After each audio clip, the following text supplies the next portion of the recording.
Have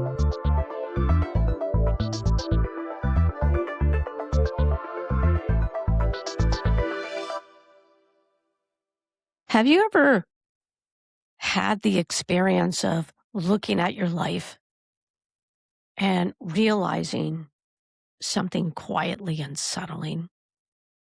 You've been living as a version of yourself that doesn't quite feel like you. Not because you were pretending, but because somewhere along the way, you learned how to become the person the world expected.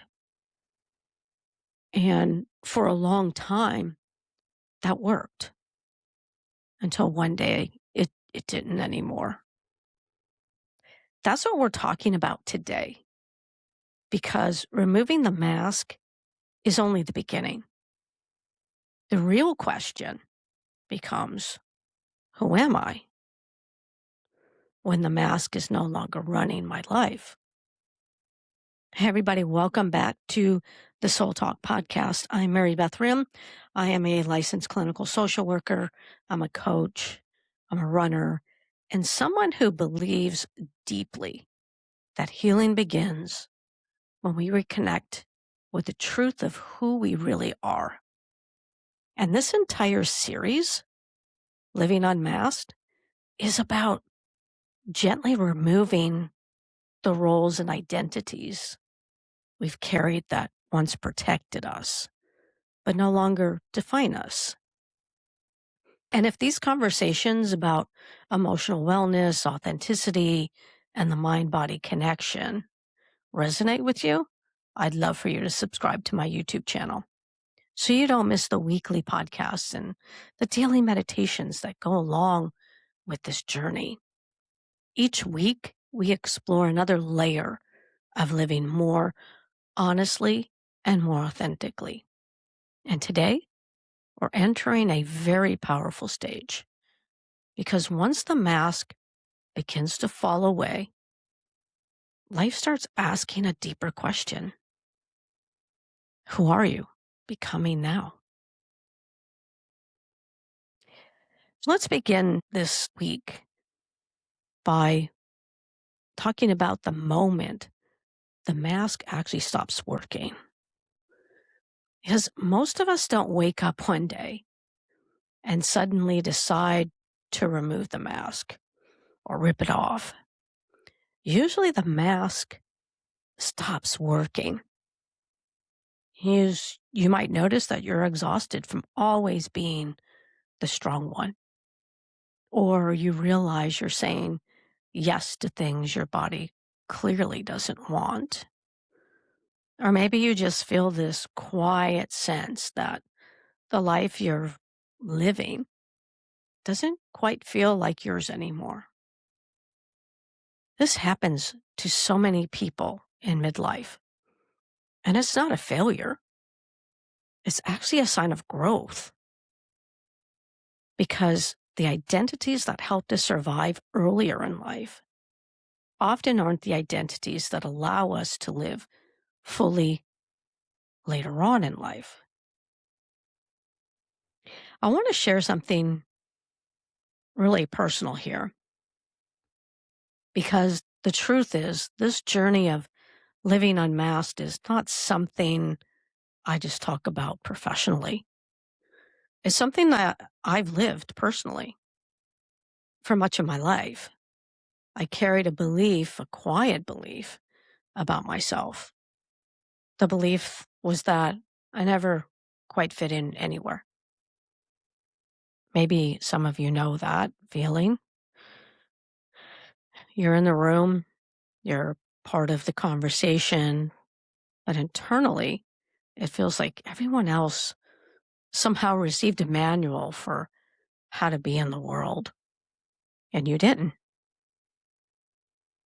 For a long time, I thought the problem was that other people didn't understand me. I always felt that nobody got me. But eventually, I realized something deeper. I didn't understand myself.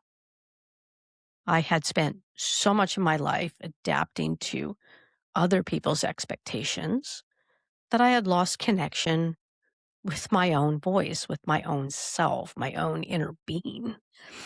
And when that happens, something subtle begins to form inside you, a role. For me, the role became this quiet belief that my opinion really didn't matter. So I became the observer, the listener, the one who can read the room, the one who tried to figure out what people needed from me. And like many people who grow up feeling that way, I learned how to please. I learned how to impress. I learned how to become someone who could earn belonging. But actually, in the end, I didn't really earn belonging. And not by being myself, but by becoming who I thought people needed me to be. And there comes a cost of living in a role, because that tricky part about roles is that if you live in them long enough, they start to feel like your identity. You become very good at being capable, very good at being strong, very good at keeping things together. And in many ways, those qualities serve me. They help me build a career. They help me support people. They help me move through life with resilience. But underneath it all was still that quiet question. Would people really accept me if they knew the real me? Not the strong version, not the impressive version, but the fully human version. There was a moment that I just decided I couldn't do it anymore. And eventually, something inside me shifted. Well, it wasn't dramatic. It wasn't quiet, but it was honest. I realized I was tired. I was exhausted. Not physically tired, but emotionally tired. Tired of performing, tired of trying to impress, tired of constantly measuring myself against who I thought I should be, and also trying to fit in. And I remember realizing something very simple but powerful. I can't keep doing this. Not because I was failing, but because the life I was living didn't actually feel like mine. And when you reach that moment, something inside really begins to change. You start asking different questions. Not, am I good enough? But, who am I actually trying to be? And learning to be myself was one of the most surprising parts of this journey.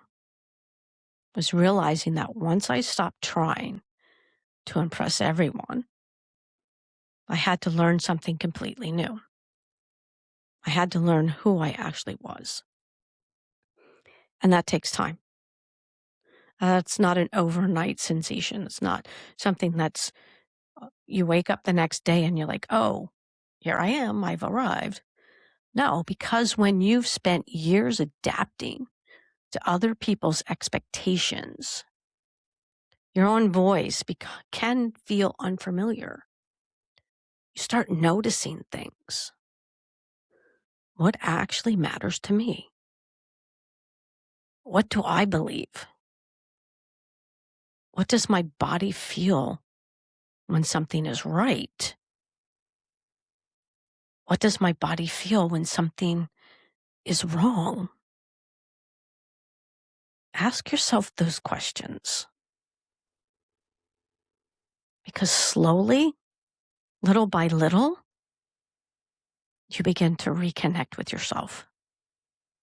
Not the version of you that performs well in the world, but the version of you that feels true inside your skin.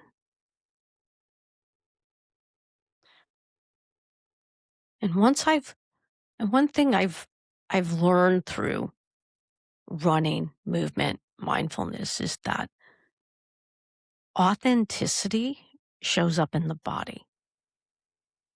You can feel the difference. When you're living from a role, your body tightens. Your nervous system feels pressure. But when you begin living more honestly, your breath begins to deepen. Your shoulders begin to drop. Your body just settles and you soften because your nervous system recognizes something important. You're no longer pretending. And the courage that it takes to be seen, living unmasked, requires a very specific kind of courage.